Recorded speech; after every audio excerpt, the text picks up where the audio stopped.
So today I had to take down a semi-viral video where I shared how a fashion brand founder personally reached out to me and shared receipts of how poorly her manufacturer has been treating her. And that another business and founder, let's just call her Jane Doe for the sake of this video, who uses the same factory was the direct cause of it. This is not hearsay. I had direct messages between the two founders and direct messages from the factory. So the video that I posted today was all about how I was going to have this founder come onto my podcast Factory Settings and talk about her experience. Like so, instead of me sharing her story, it would be her sharing her story, her experiences, those screenshots. I didn't really share screenshots before, so I had so many people in my comments asking me, well, what did the manufacturer do? What did they say? I was really trying to wait until the podcast to let this brand founder tell her story in her own words. But so many minions in the comments rushed to try to defend Jane Doe and her brand. Mind you, this is the brand that is actively hurting other brands that are using the same factory. Some of your comments or these minion comments scared this founder into not wanting to speak about her experience, tell her story, but she still wants me to share what happened without calling out her brand name. And that is exactly what I'm going to do because this whole thing makes me so angry. So there was a lot of online drama last week involving Jane Doe. This founder reached out to Jane Doe and sent her the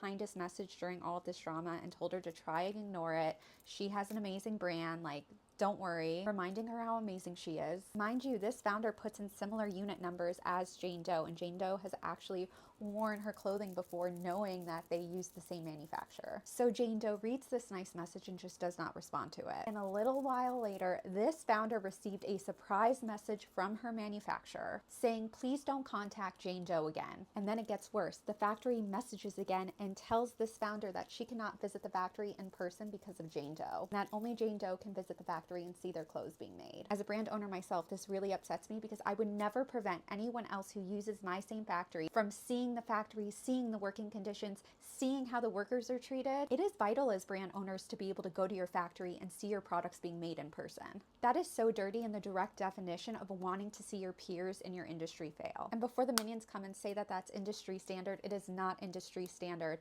Industry standard would be preventing people who visit your factory from seeing your production lines or sections of the factory, not the entire factory. That is not industry standard. Even in my own contract, I have stipulation when my products are being made and people come and visit the factory, they just can't see my production line. I'm still going to talk about this on the podcast on Tuesday, and I am going to share more screenshots. This brand owner potentially agreed to film a podcast with me on June 16th, but I think she wants to see the reaction to this first, what we're going to talk about on the podcast on Tuesday. And reminder, this founder has spent so much money with this supplier. Oh, and I forgot to mention that after this founder sent that nice message, Jane Doe, she completely blocked this founder's business account. I'm sure all of her minions are gonna come and try and bully me, but I don't care because what she's doing is wrong. You hear on so many podcasts about how